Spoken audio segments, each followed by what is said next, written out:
Good morning, everybody. Welcome to Conversations with Anasa. I'm so happy to see you all. So let's start with meditation. Take your attention inside. Bring it below your belly button and allow all your attention, all your thoughts, any words, any concepts, allow it all to come down below your belly button.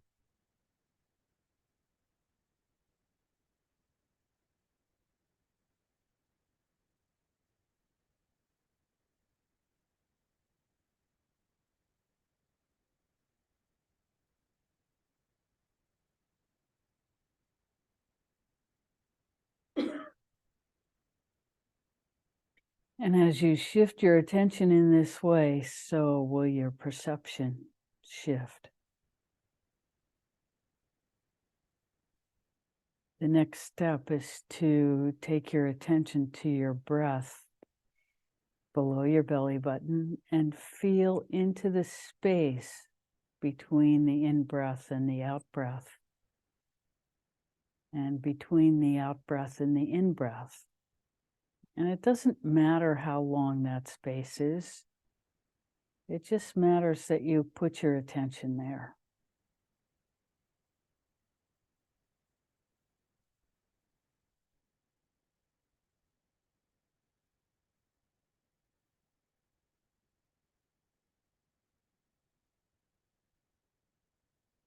And allow yourself to experience whatever you're experiencing.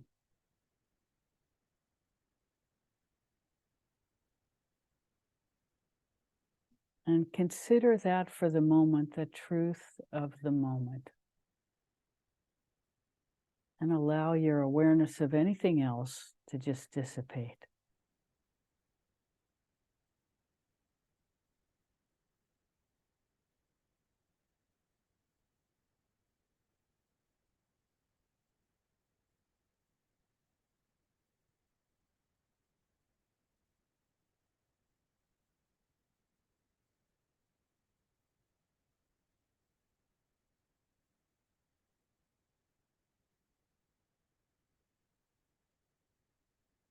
And when you're ready, drop your attention down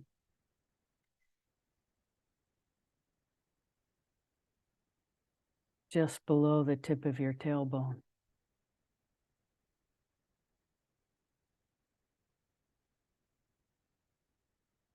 And again, allow your perception to change. All your attention goes there. Not divided attention.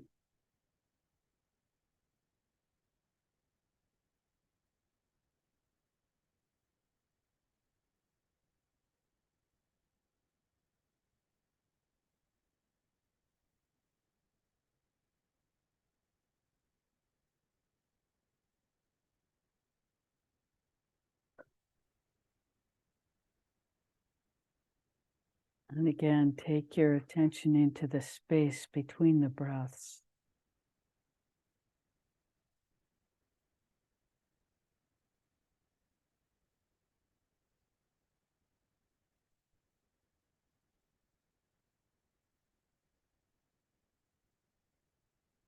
And whatever you experience is the truth of this moment.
Ever so gently, as you're ready, allow your attention to come up to your solar plexus.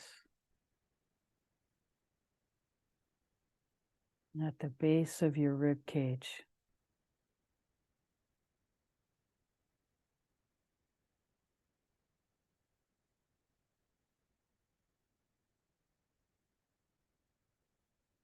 Where all your ribs meet. At the bottom and the front.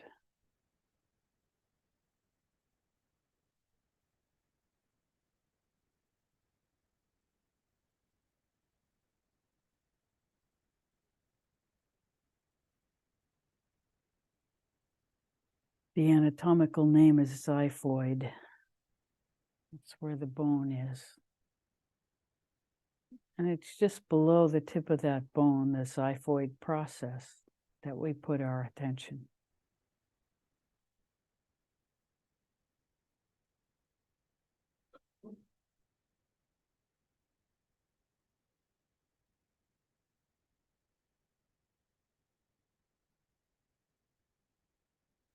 Breathe into the space between the breaths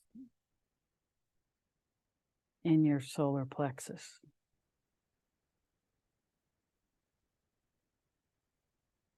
And if you feel tightness, don't struggle with it, just allow it to be there.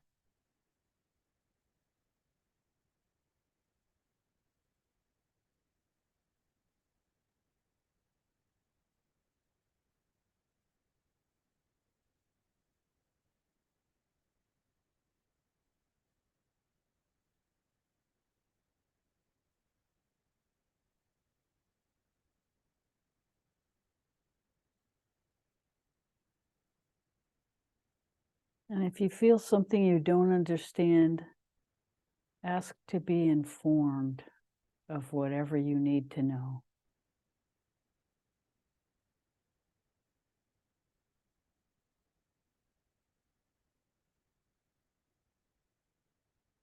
And there's lots of things inside us that we can release without needing to know anything about them.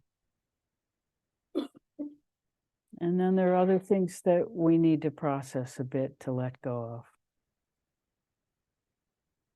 And it helps that process, it speeds it up to welcome that information.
And when you're ready, allow your attention to drift up to your heart chakra, the energy center in the center of your chest.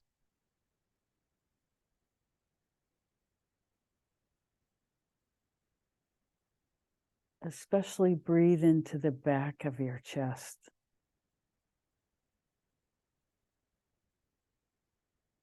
And feel that energy center release.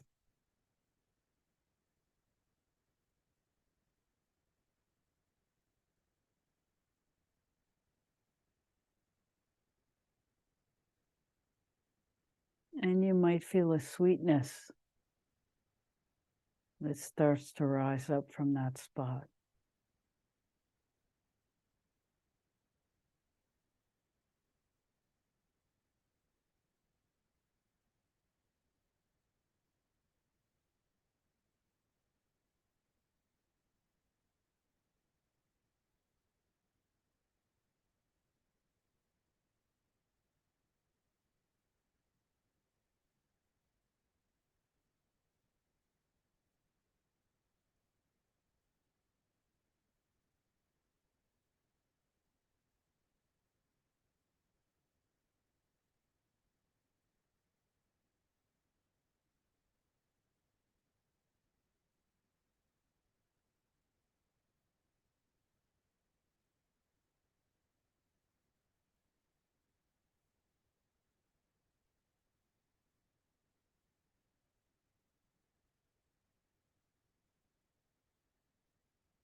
Invite your heart to open as far as it wants to.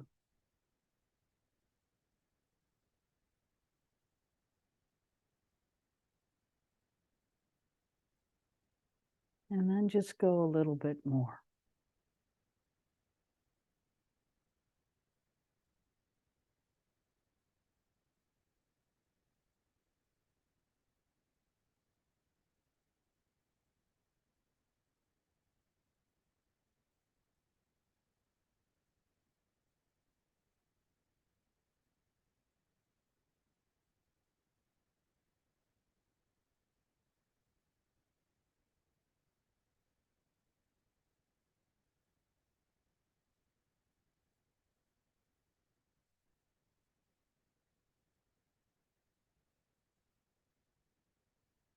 When you're ready, allow the energy to rise to your throat center.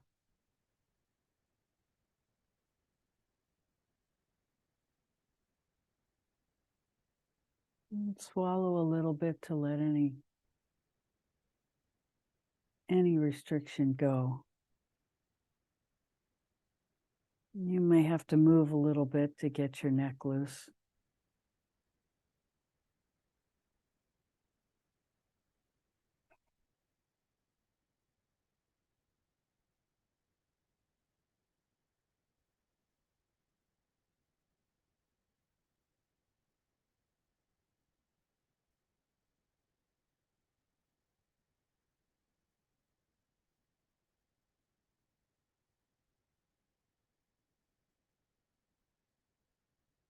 And feel for the space between the breaths in the energy center. And it may expand to way bigger than the energy center.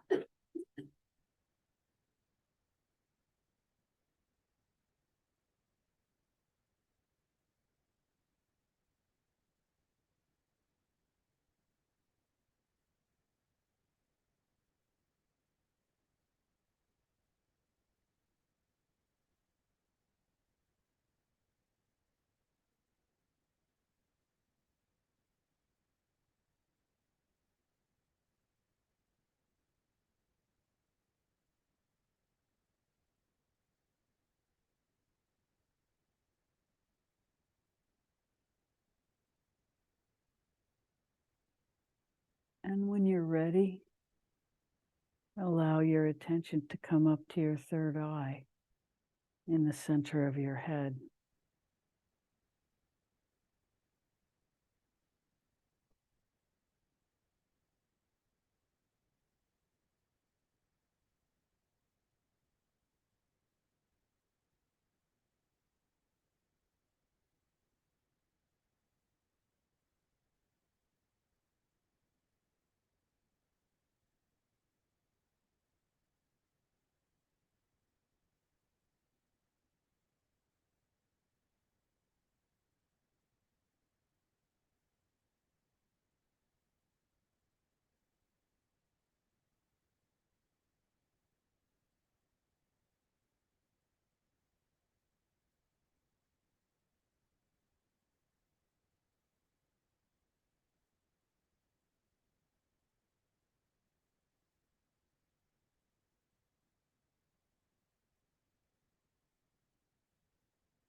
And at a certain point, the energy itself may just expand out the top of your head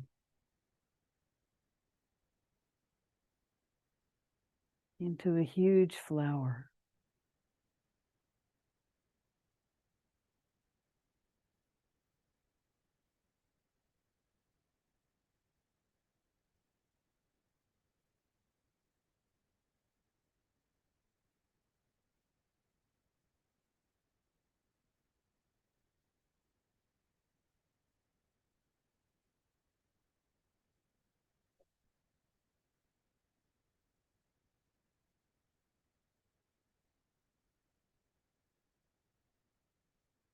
In the text, it's called a 1,000-petaled lotus.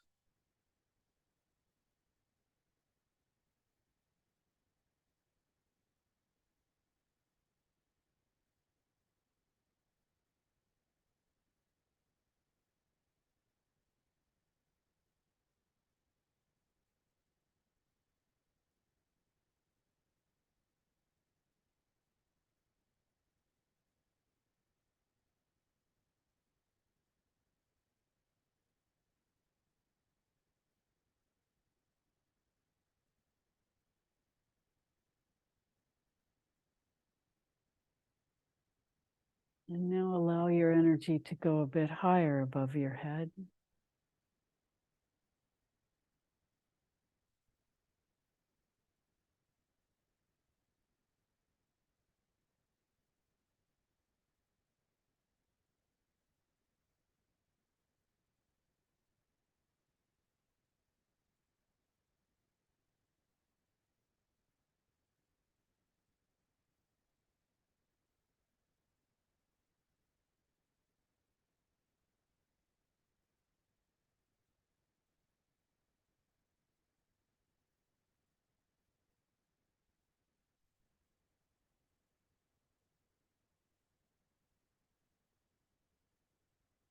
Feel for the energy leaping up and falling in 360 degrees around your body,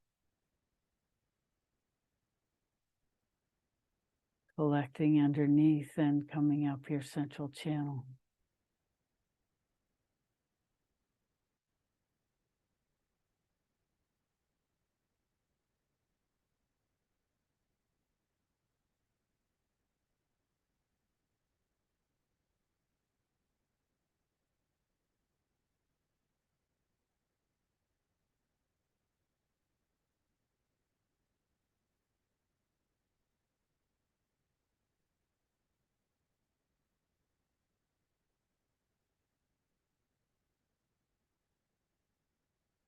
Allow your perception of this energy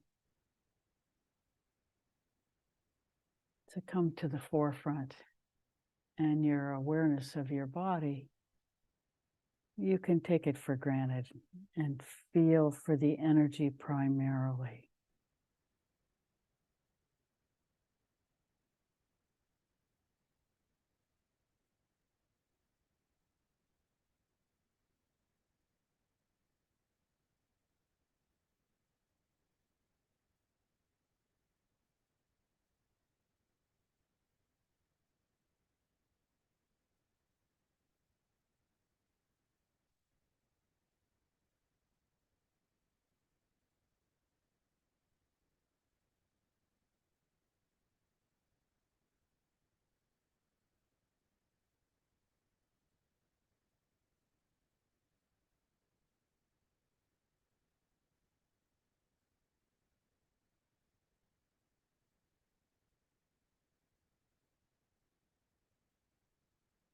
If you're ever doing this by yourself and you feel some fear of separation, there's a cord at your belly button that connects you to yourself, so you can never be lost. Just touch your belly button and you'll be fine.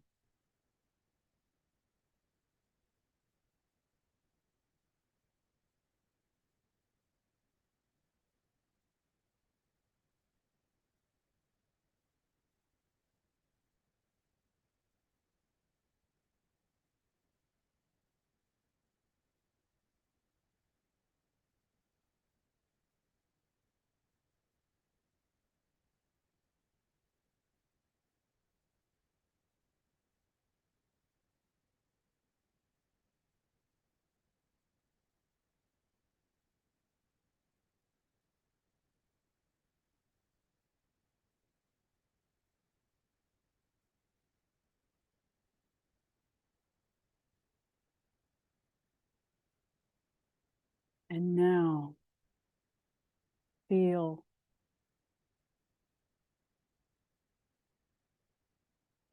the love inside your own heart, informing all of you. All parts are welcome.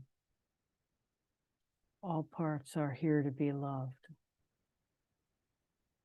Love is the source and the whole point of all of it.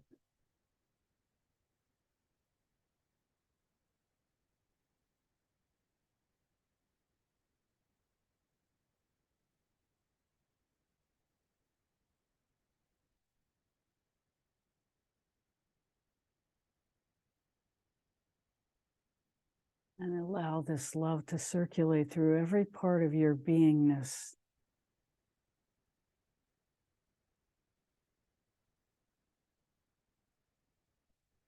And it's the truth that this love can heal anything.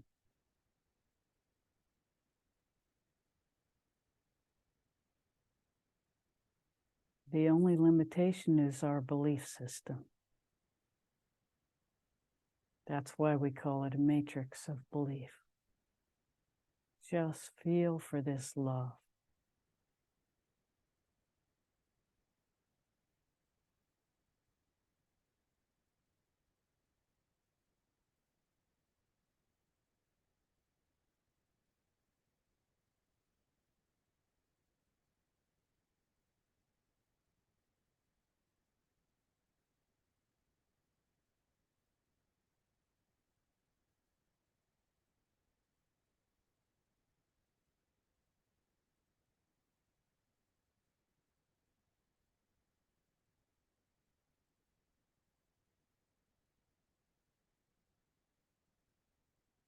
From this place, as you're ready,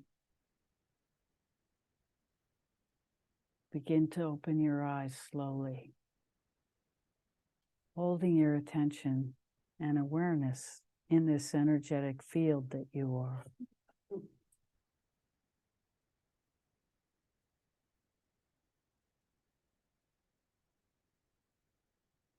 There's nothing that says you have to reduce yourself.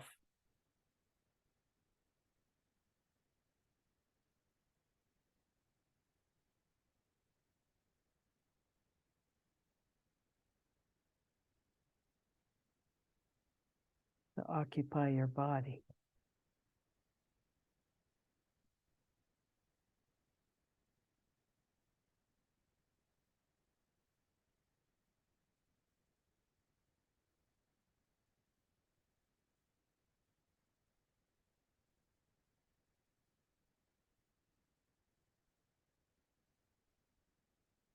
We welcome your questions. So happy to be with you today. How may we serve?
How may we serve?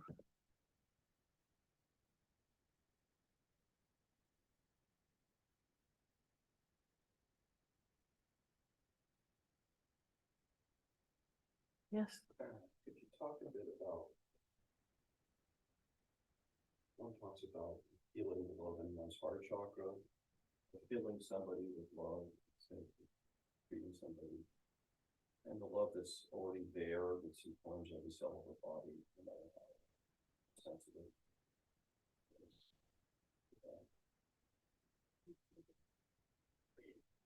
So he's asking us to talk about the love that we feel in our heart center and that powers every experience, and that we might draw on to try to support others or help others who are not yet aware of that source.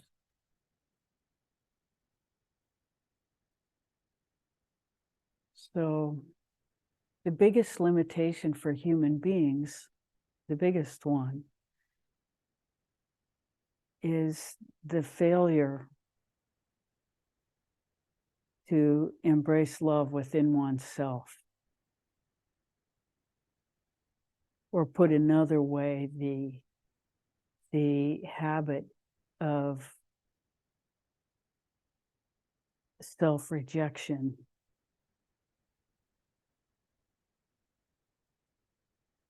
And the misunderstanding that somehow there's something noble about self-rejection. Because what we're really talking about is capital S self-rejection, because that's what self-rejection is. Because the truth of the matter is that there is no separation between ourselves and love, our source. And so any failure to love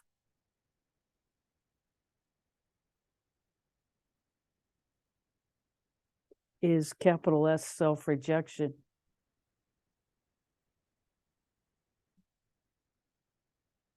And, you know, we think it's noble because we believe somewhere that in rejecting love, we are rejecting arrogance and superiority and the things that we're afraid will get us into trouble if we allow love to be our guide. If we don't hold to these, what we think are protections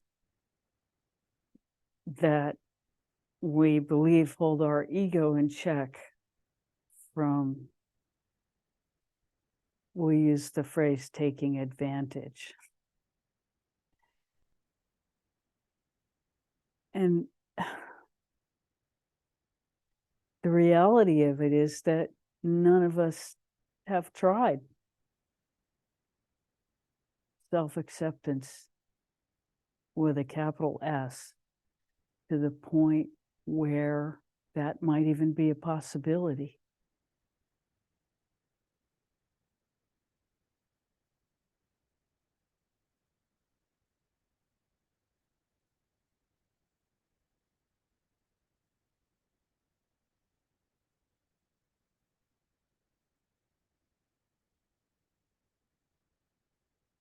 The most important aspect of spirituality is to love ourselves, to love that within us which is capable of love until we become that.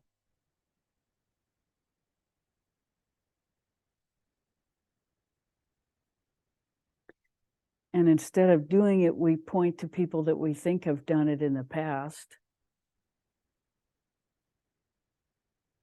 or the present, and we decide they're 1 in a billion, so there's no hope for us. And we don't do the work to see if it's real or not. We just believe that. And that's a faulty belief system.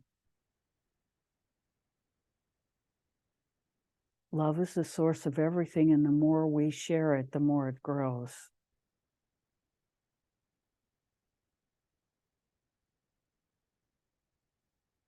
And the more we allow ourselves to experience it and share it with everybody we meet,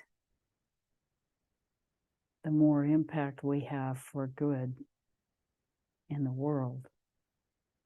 Now, understand that good only exists when there's a concept of bad. And that this whole idea of polarities is also a creation of the mind. And that love itself is in the center, not at one end of a pole.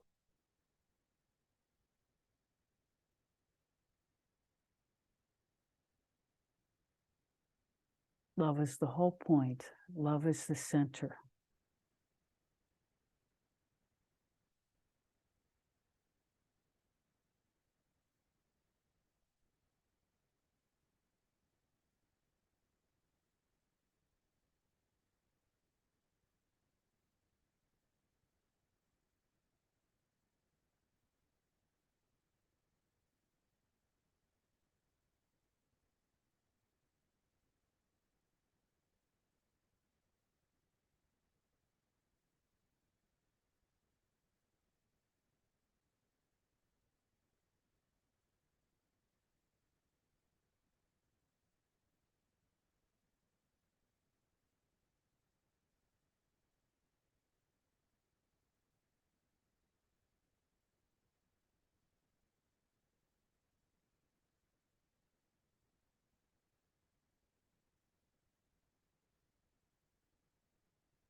It is the parts of us that we fail to love that are responsible for failure itself.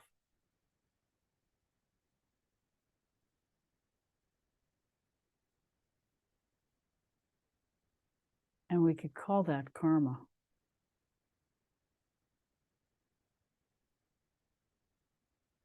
I'm not sure if we talked about it last time, but we've been playing with the idea that karma is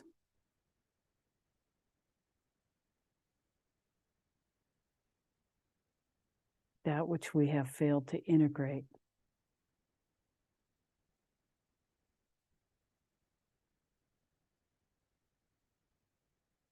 So it shows us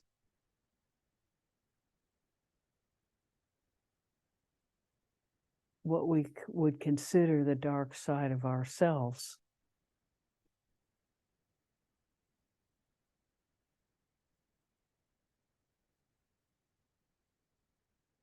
In our external reality. We might put that reality in quotes. We call it external experience.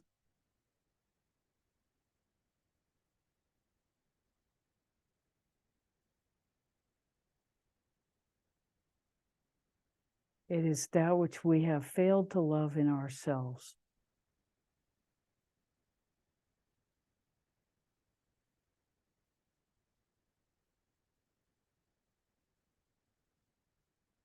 That is our limitation.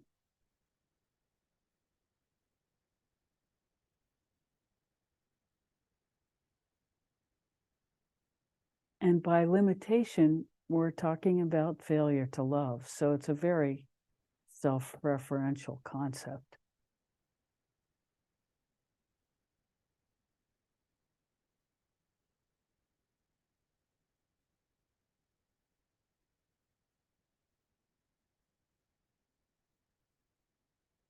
So always the answer is to love more.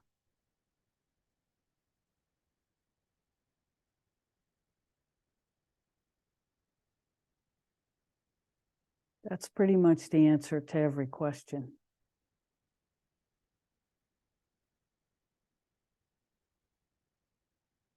And the beauty is the creativity, is the discovery of how to do that.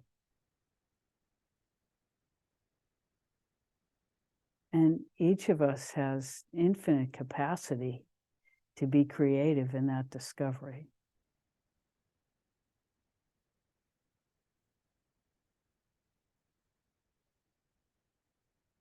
But the first thing is to really understand there is nothing noble about self-rejection.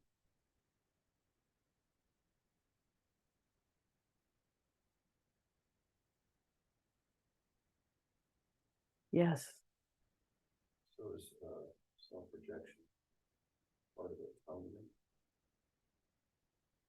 So the question is self-rejection part of atonement?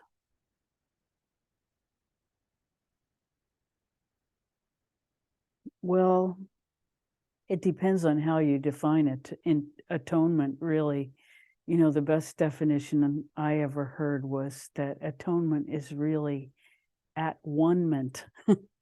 It's that when you recognize that you have separated from that whole, that oneness of love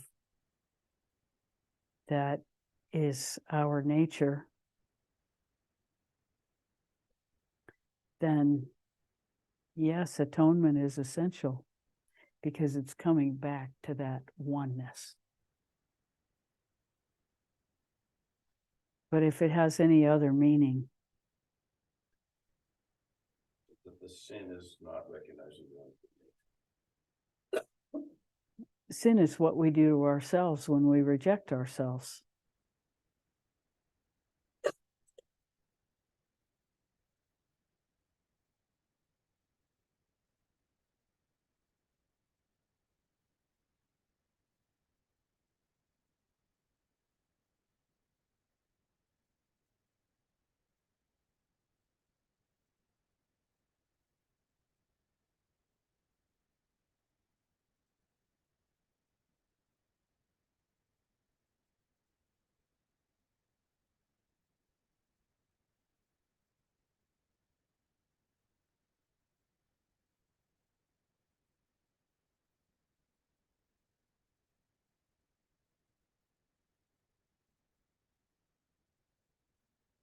It seems that every religion at its inception had pure love as its nature. And then as various people discovered they could get control, usually through fear over others, they, sort of switched a few key things to make it a power event. And off to the races. But essentially, it's always the same message: union with love itself, herself.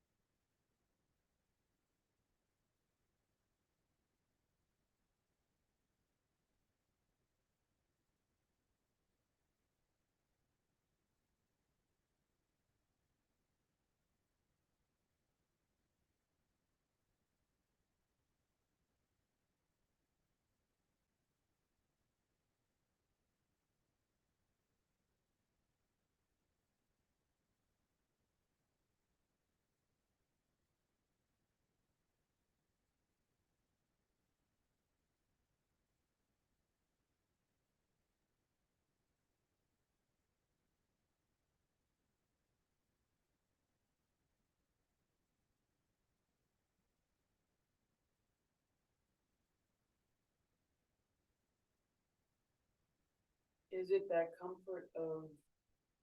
strange comfort of fear or protection that keeps us from being choosing love in every moment? Or what is it that keeps us from choosing love when we have that option available? Every human being has that option available. Not every human being is aware of it. So we would say the first thing is habit. We have a habit of choosing other things than love. Especially when it comes to ourselves.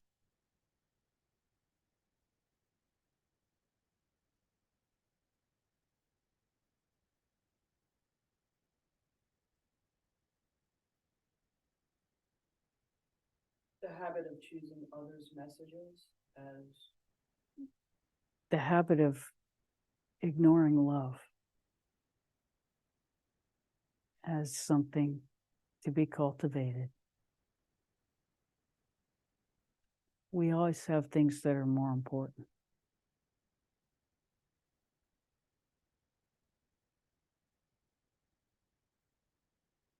And it's a radical thing to do. How many people have we met who really do it? Like, do it, do it, do it.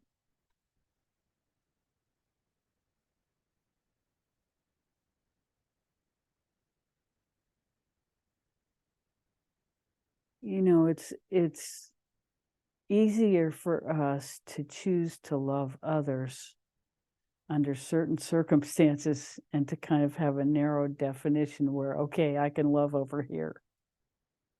And then we sort of compartmentalize it. You know, that's what most of us do. I can love this person or these two people or, you know, these three, but everybody else, and we're part of that everybody else that we ignore.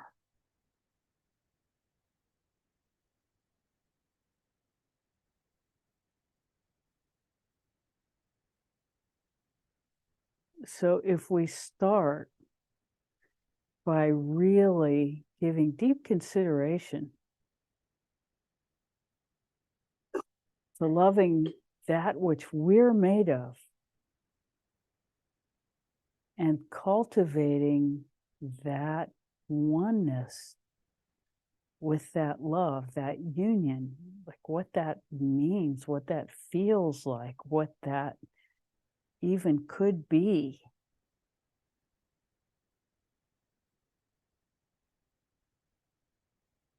You know, to actually go in these energy centers and occupy them fully so that we begin to experiment with what it is they have to offer in terms of our expanded perception of what it is to be a human being. This is really about self-love with a capital S. And self-empowerment is the thing that happens next. As we begin to understand ourselves as a multi-dimensional being with access to more than our external senses.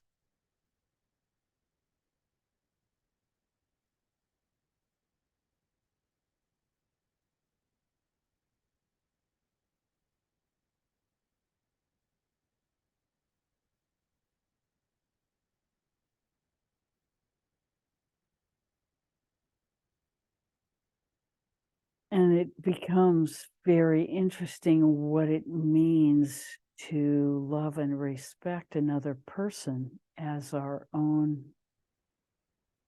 love for ourselves begins to expand.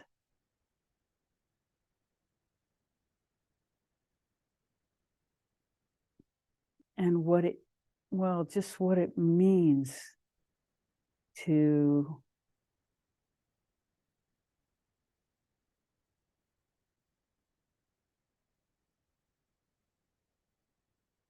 truly respect another person with our love. means that we don't enter with intent to change.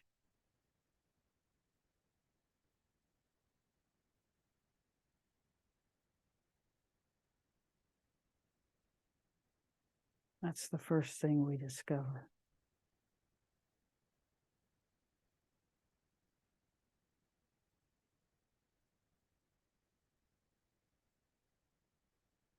We approach with intent to love, but there's no feeling that what we have to offer has any superiority to it, or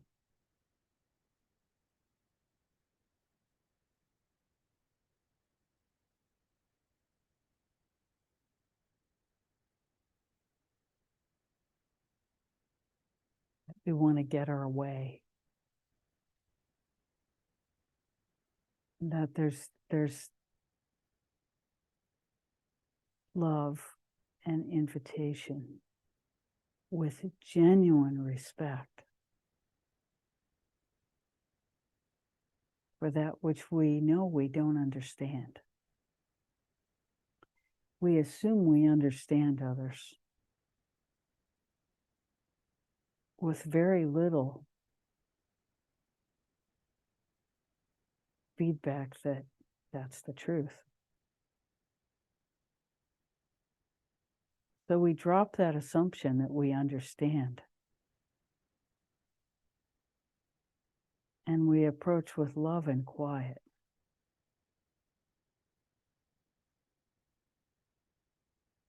And willingness to be used by that love which we are experiencing within us.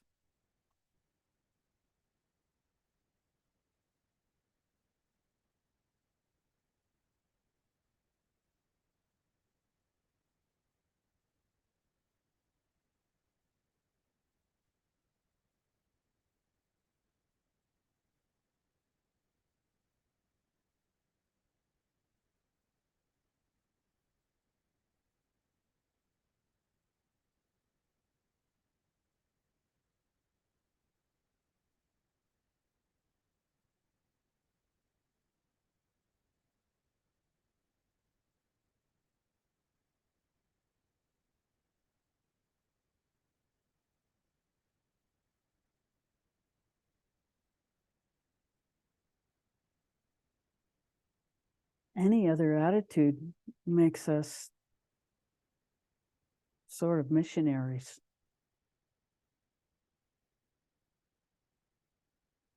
And all we need to do is look at indigenous cultures and see how successful that was.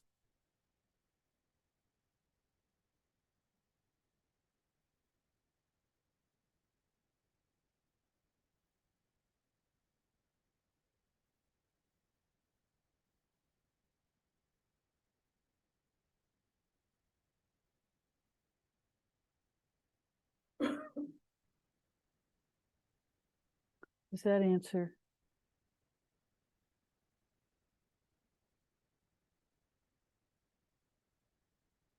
How may we serve further?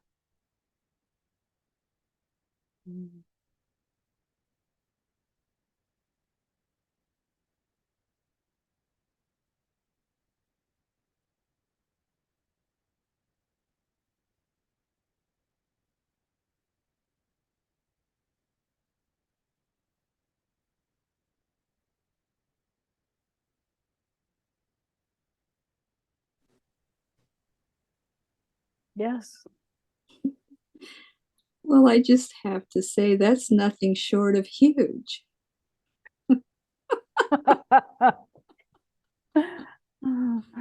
Thank you for this discussion because it just permeated me. Yeah, thank you. You're welcome.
The very fact that we're alive gives us access to love.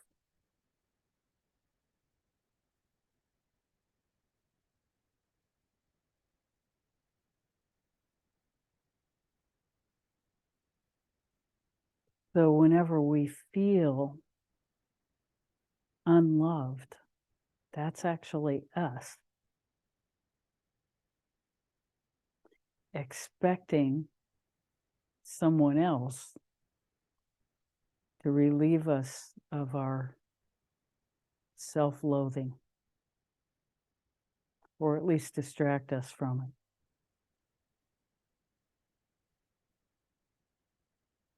When all we have to do is turn a switch inside ourselves. It says, I am responsible to love myself. This is the only way the world changes. We change our own world. We become the love that we're waiting for from somebody else.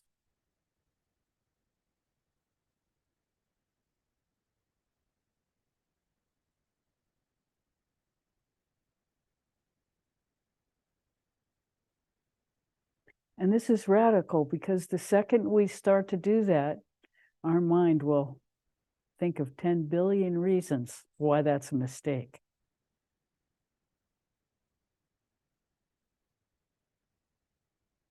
So we deal with them one at a time. And we love them into harmony. Because that's where our battle is. That's where the Bhagavad Gita actually happens. Is with our own thoughts.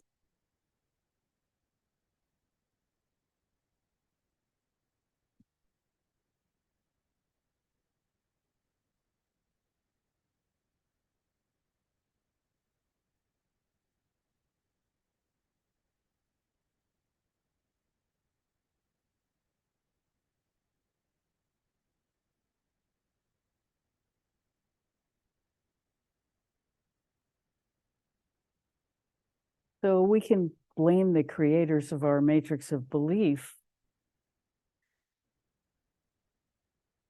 but that only goes so far until we understand that we're the ones that decide to live from that matrix of belief with every thought. And sooner or later, we turn our attention around and we begin to seriously practice the discovery of what it is to love ourselves.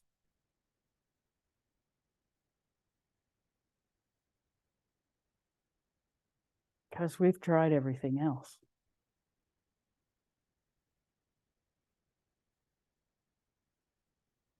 And lots of it in the name of love.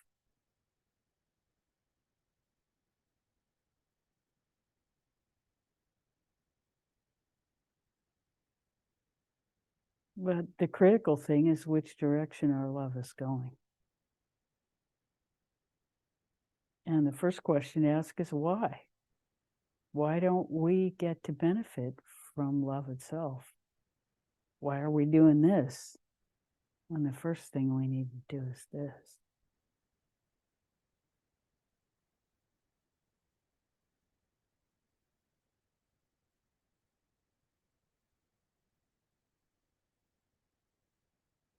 It's our greatest fear, loving ourselves. It's also our greatest power.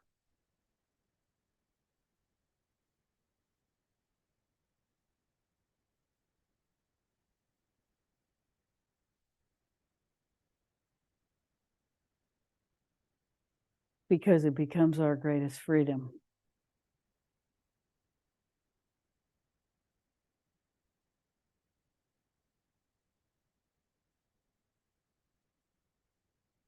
Every institution wants to disempower people because free people are uncontrollable. When you love yourself truly,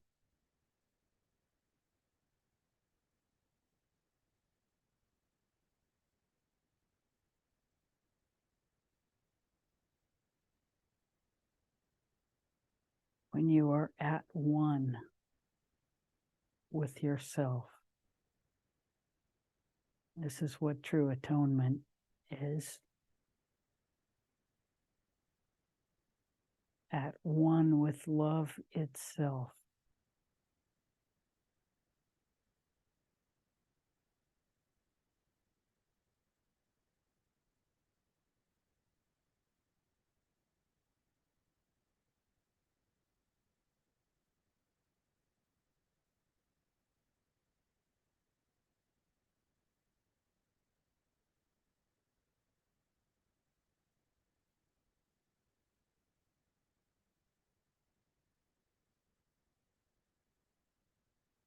That is peace.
you know, from that perspective, a lot of even Christians scriptures begin to make sense.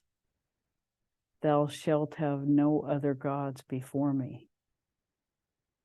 If love is the point, anything else is a distraction.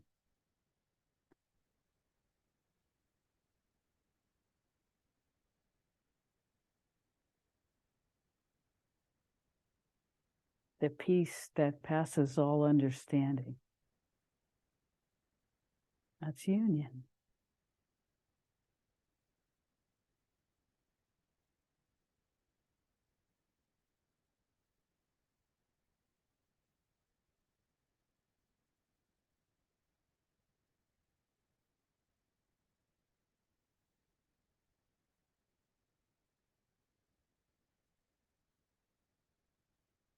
But you know, when those things become my way or the highway, then that's a little bit different.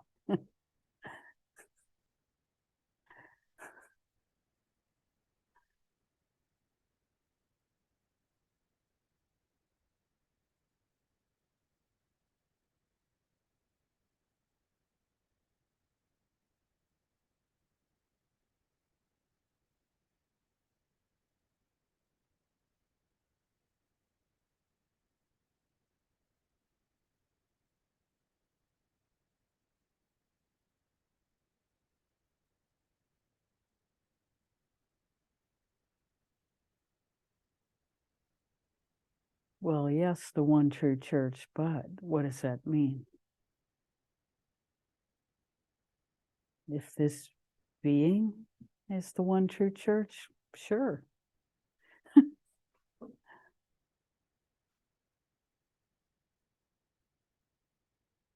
But, you know, that's true for everybody.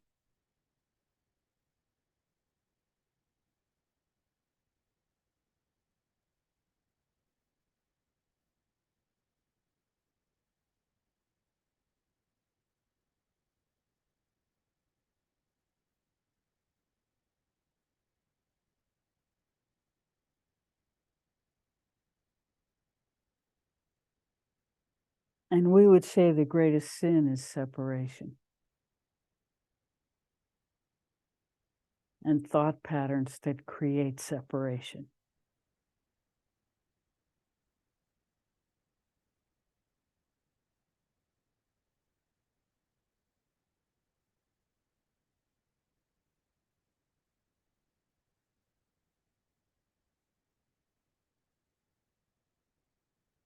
And the separation is ourselves from love, our beingness from the love that is its source, our own capacity for peace.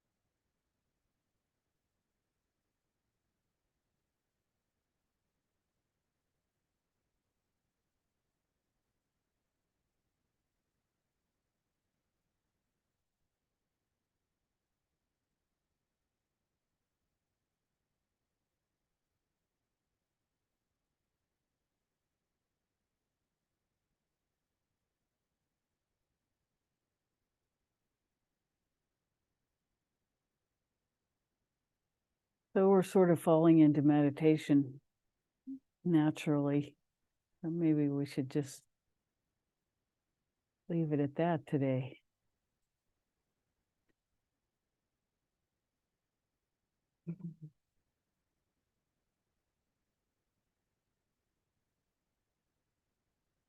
Ah, yes. So our prayer is for self-love, all capital letters.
Thank you so much for coming today.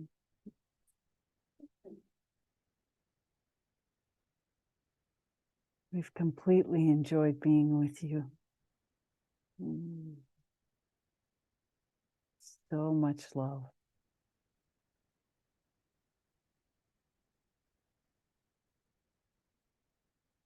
Bye for now. We'll be here Wednesday night. We're doing more of a guided meditation and talking at 7, and we'll be here next week. And most of the time after that. So happy to be with you. Bye for now.